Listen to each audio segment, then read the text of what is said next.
사도행전 마지막 장 28장을 읽었는데요. 바울이 멜리데라는 섬에서 머물렀던 이야기와 또 로마에 도착했던 이야기를 소개해주고 있어요.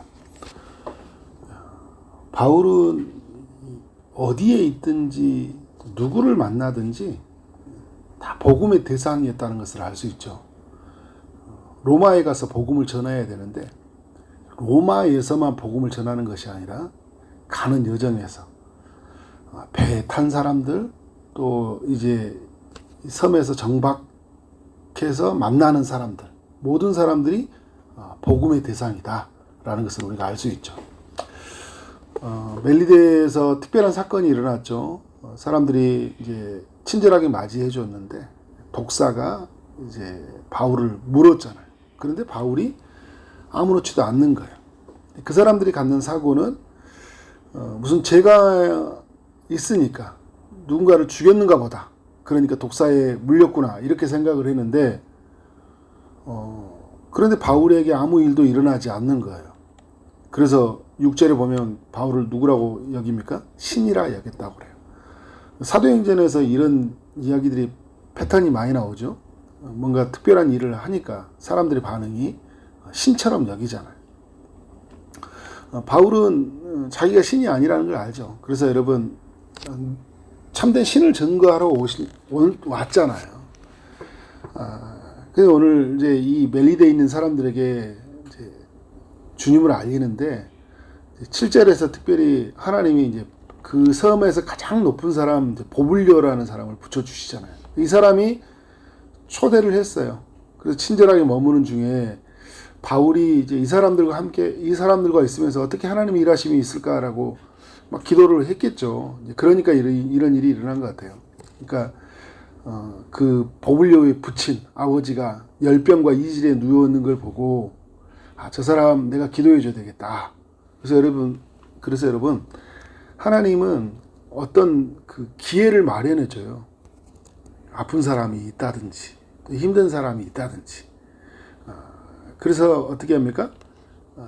안수해서 기도에 낚는 역사가 일어나잖아요. 그러니까 우리에게 일어나는 많은 일들은 우연이 없다. 그리고 그 사람을 통해 하나님은 복음이 흘러가기를 원하시거든요. 근데 어떤 사람의 필요를 하나님이 보게 하셔요. 그래서 우리에게 지혜를 주시는 거죠. 그리고 마땅히 할 말을 주셔요. 그리고 그리스도의 그 능력이 우리를 통해 드러나게 하시는 일이죠. 그런 면에서 여러분 이제 이번에 우리 교회 이제 부흥회를 하잖아요. 김인주 목사님이 특별히 아픈 사람들에 대한 기도, 또 믿지 않는 사람들에 대한 그런 기도로 준비하라는 이야기를 들었는데 특히 아픈 사람들이 나와서 주를 만나는 일들, 그게 그냥 여러분 단순히 병에서 고침을 받는 게 아니라 구원을 이루는 어떤 사건이 돼요. 그래서 여러분 신앙생활을 할 때 뭐 우리가 사변적으로 아는 것들, 지식으로 알아가는 것도 중요하지만 하나님이 실제적으로 우리의 삶 가운데 역사에서 내 아픔을 치료하고 상처를 치료하고 귀신이 떠나가고 그런 일들이 나와 우리 주변의 사람들에게 일어날 때 하나님은 하나님 자신을 드러내잖아요. 그래서 믿지 않는 사람들이 그걸 보면서 어떻게 해요? 하나님에 대한 경외감. 그런데 그 경외감이 드는 그 사람에게 복음이 전해졌을 때 반응이 일어나는 거예요. 그리고 믿음이 연약한 사람들 있죠. 신앙이 침체되어 있는 사람들이 있어요. 그리고 어떤 사건을 통해서 하나님이 그들의 마음을 일깨우셔요. 사도행전 3장 같은 경우에도 성전 미문에 앉아있는 사람을 고쳐주니까 그것이 발단이 되어서 5,000명이 회심하는 일이 일어나잖아요. 사도행전에서 곳곳에 일어나는 일들이에요.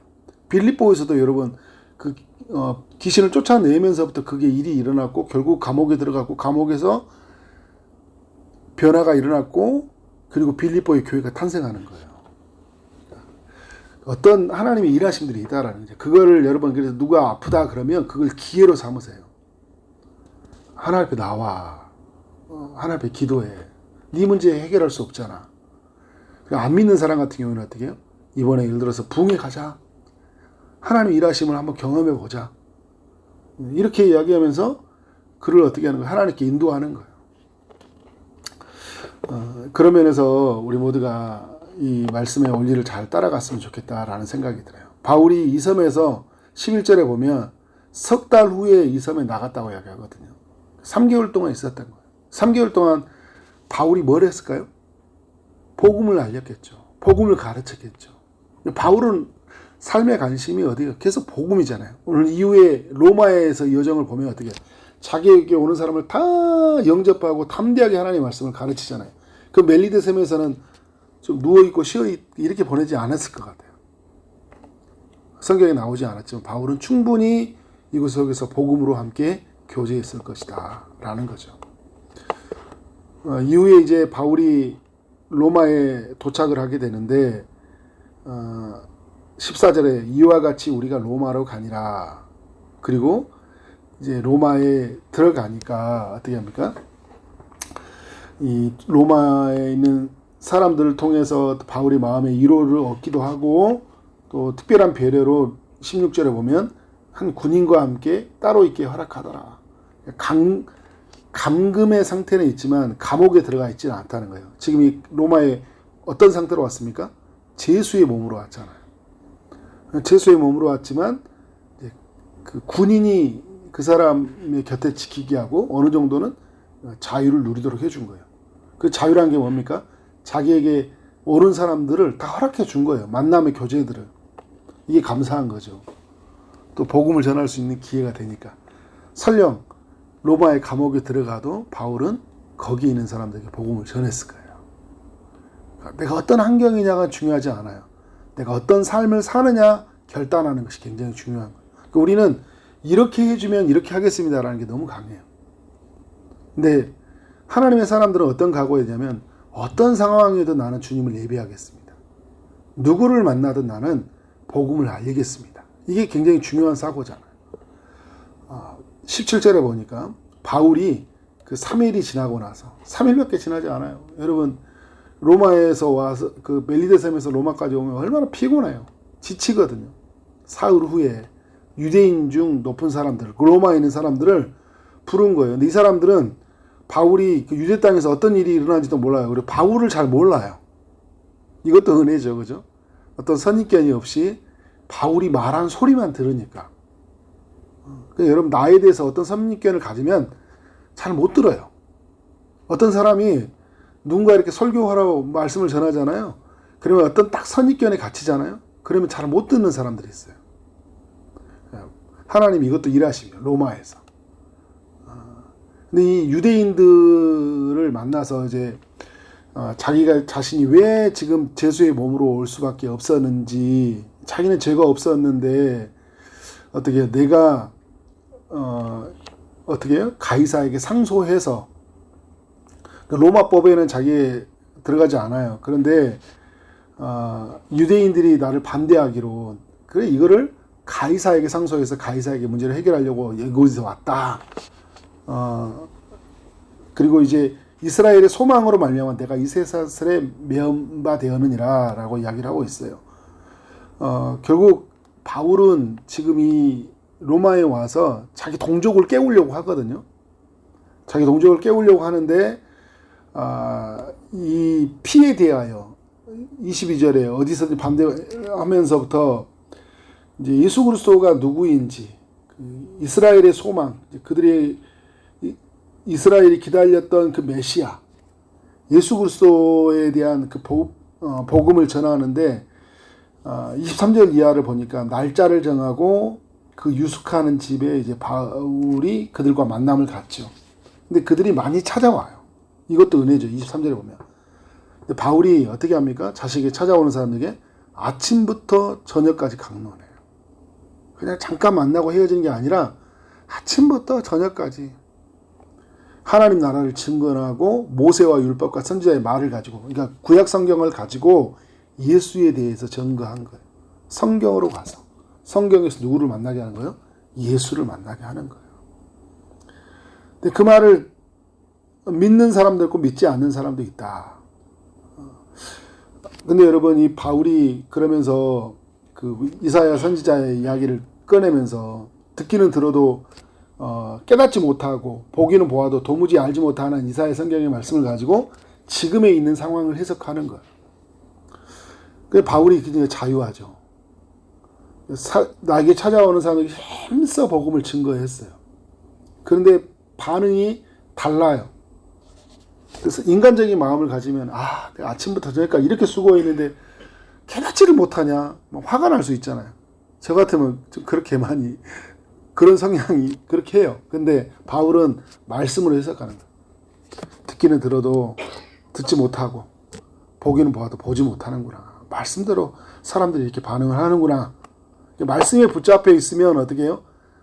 해석이 되니까 자유예요. 그리고 내가 할 수 있는 거 다 하고 나니까 자기는 어때요? 오늘 편하게 잠을 잘 수 있는 거예요. 늘 그래서 여러분 우리 삶에 일어나는 일들을 뭘로 비춰봐야 돼요? 말씀으로 비춰봐야 돼요. 말씀으로. 여러분 사람들 또 그걸 깨달을 거 아니에요. 이제 이런 말을 들었을 때 내가 눈에 가린 사람인가? 귀가 닫힌 사람인가?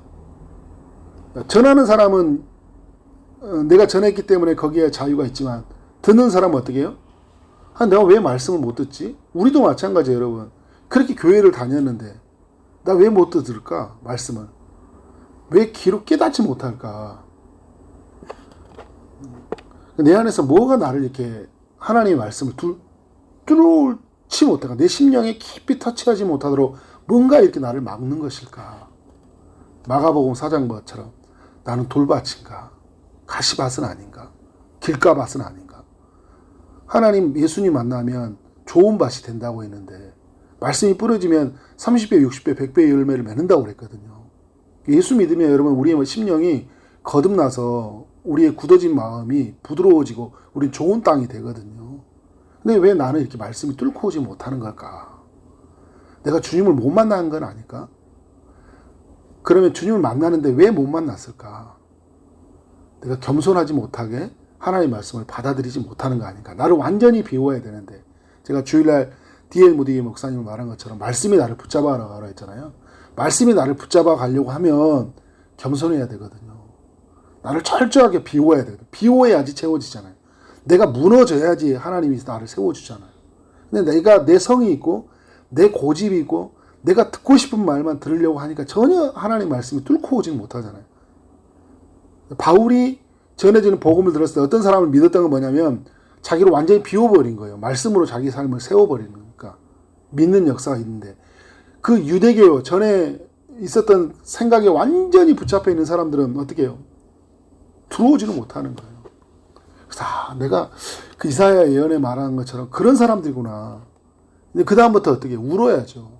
막 말씀이 안 들리고 은혜를 못 받으면 울어야 돼요, 여러분. 하나님 앞에서 듣게 해달라고, 깨닫게 해달라고, 참된 세계를 보게 해달라고, 하늘의 세계를 보게 해달라고, 하늘의 보화로 채워달라고, 땅의 것들로 채워준 게 아니라, 그렇죠?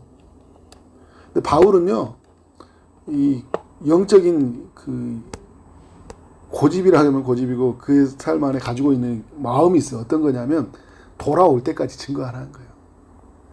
털어버리되 각 사람들 어떻게 계속 전합니다. 30절에 바울이 온 이태를 자기 셋집에 머물면서 어떻게 해요? 2년 동안을 자기에게 오는 사람을 다 영접한 거예요. 힘든 사람이 있었겠죠. 와서 따지고 뭐 이러냐 저러냐 하는 사람이 있을 거 아니에요. 진이 다 빠지고 힘든 사람도 있었을 거예요. 그런 사람 어떻게 다 영접하고 하나님 나라를 가르치는 거예요. 31절 하나님 나라를 전파하며 예수 그리스도에 관한 모든 것을 예수님이 이 땅에 오신 이후 오셔서 하신 일들 예수 그리스도 안에서 이루어지는 그 모든 일들을 어떻게 해요? 다 전해주는 거예요. 어떻게 해요? 담대하게 전해주는 거예요. 거침없이 전해줬다고 그래요. 바울은 여러분 주님을 만나거나 성령의 인도하심을 받으면서 뭐 가리는 사람이 없어요.